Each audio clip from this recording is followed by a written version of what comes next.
ನಮಸ್ಕಾರ ಕರ್ನಾಟಕದ ಜನತೆ ಎಲ್ಲ ಹೇಗಿದ್ದೀರಾ? Welcome back to our YouTube channel.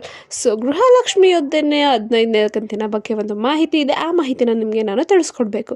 Gruhalakshmi ಯೋಜನೆಯ ಹಣ ಜಮಾ ಆಗ್ತಿದೆ, ನಿಮ್ಮ ಖಾತೆಗೆ ಹಣ ಜಮಾ ಆಗಿದೆಯೋ ಇಲ್ವೋ ಅಂತ ಹೇಗೆ ಚೆಕ್ ಮಾಡ್ಕೊಳ್ಳೋದು ಅಂತ ನಾನು ತಿಳಿಸ್ಕೊಡ್ತೀನಿ. ಬನ್ನಿ, ವಿಡಿಯೋನ ಸ್ಟಾರ್ಟ್ ಮಾಡೋಕ್ಕಿಂತ ಮುಂಚೆ ನೀವೇನಾದರೂ ನಮ್ಮ ಚಾನಲ್ಗೆ ಸಬ್ಸ್ಕ್ರೈಬ್ ಮಾಡ್ಕೊಂಡಿಲ್ಲ ಅಂದರೆ ದಯವಿಟ್ಟು ಚಾನಲ್ಗೆ ಸಬ್ಸ್ಕ್ರೈಬ್ನ ಮಾಡಿಕೊಂಡು ಸಪೋರ್ಟ್ನ ಮಾಡಿ ಅಂತ ಕೇಳ್ತಾ, ವಿಡಿಯೋ ಇಷ್ಟ ಆದರೆ ದಯವಿಟ್ಟು ವಿಡಿಯೋಗೆ ಲೈಕ್ ಕೊಡಿ. ಬನ್ನಿ, ವಿಡಿಯೋನ ಸ್ಟಾರ್ಟ್ ಮಾಡೋಣ. ಹೌದು, ಏನು ಗೃಹಲಕ್ಷ್ಮಿ ಯೋಜನೆ ಹಣ ಜಮಾ ಆಗ್ತಿದೆ. ಇವಾಗ ಏನು ಗೃಹಲಕ್ಷ್ಮಿ ಯೋಜನೆ ಅಡಿಯಲ್ಲಿ ಪ್ರತಿ ತಿಂಗಳು ಎಲ್ಲರೂ 2,200 ರೂಪಾಯಿನ ಪಡ್ಕೊತಿದ್ದೀರಾ. ಅದೇ ರೀತಿ ಇವಾಗ 14ನೇ ಕಂತಿನ ಹಣನೂ ಕೂಡ ಪಡೆದುಕೊಂಡಿದ್ದಾರೆ. ಆದರೆ ಈಗ 14ನೇ ಕಂತಿನ ಹಣ ಕೆಲವೊಂದಷ್ಟು ಮಹಿಳೆಯರ ಖಾತೆಗೆ ಜಮಾ ಆಗಿದೆ, ಇನ್ನು ಕೆಲವೊಂದಷ್ಟು ಮಹಿಳೆಯರ ಖಾತೆಗೆ ಜಮಾ ಆಗಿಲ್ಲ.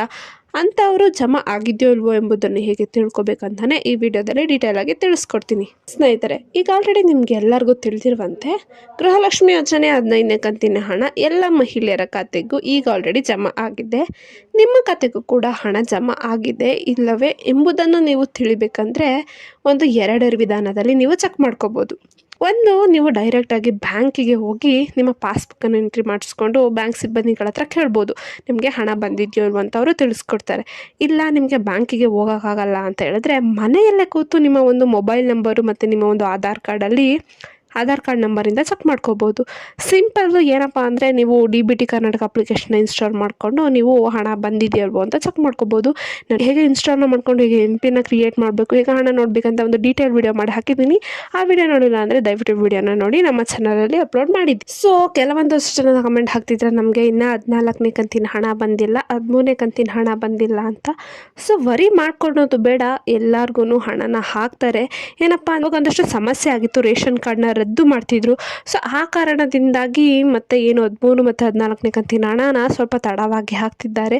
ಅದಕ್ಕೆ ಯಾರ್ಯಾರ್ದೆಲ್ಲ ರೇಷನ್ ಕಾರ್ಡು ರದ್ದಾಗಿದೆ ಅವರಿಗೆ ಹಣ ಬರುತ್ತೋ ಬರಲ್ವೋ ಅಂತಲೂ ಕೂಡ ಈ ವಿಡಿಯೋದಲ್ಲಿ ತಿಳಿಸ್ಕೊಡ್ತೀನಿ. ಈಗ ಏನೋ ಒಂದು ವೇಳೆ ರೇಷನ್ ಕಾರ್ಡು ನಿಮ್ಮದು BPL ರೇಷನ್ ಕಾರ್ಡ್ ಏನಾದರೂ ರದ್ದಾಯಿತು ಅಂದರೆ, ಏನು ಲಕ್ಷ್ಮೀ ಹೆಬ್ಬಾಳ್ಕರ್ ಅವರು ಹೇಳಿದ ಪ್ರಕಾರ ರೇಷನ್ ಕಾರ್ಡು ಒಂದು ಬಹುಮುಖ್ಯ ದಾಖಲೆ ನಿಮಗೆ ಯೋಜನೆಯ ಹಣ ಪಡ್ಕೊಳಕ್ಕೆ.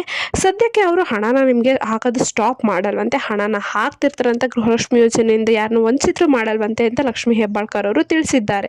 ನಿಮಗೆ ಹಣ ಬಂದಿಲ್ಲ ಅಂದರೆ ವರಿ ಮಾಡಬೇಡಿ, ಹಾಕ್ತಾರೆ. ಪೆಂಡಿಂಗ್ ಹಣನೂ ಕೂಡ ಅವರು ಸರ್ಕಾರದವರು ರಿಲೀಸ್ ಮಾಡ್ತಾ ಇದ್ದಾರೆ.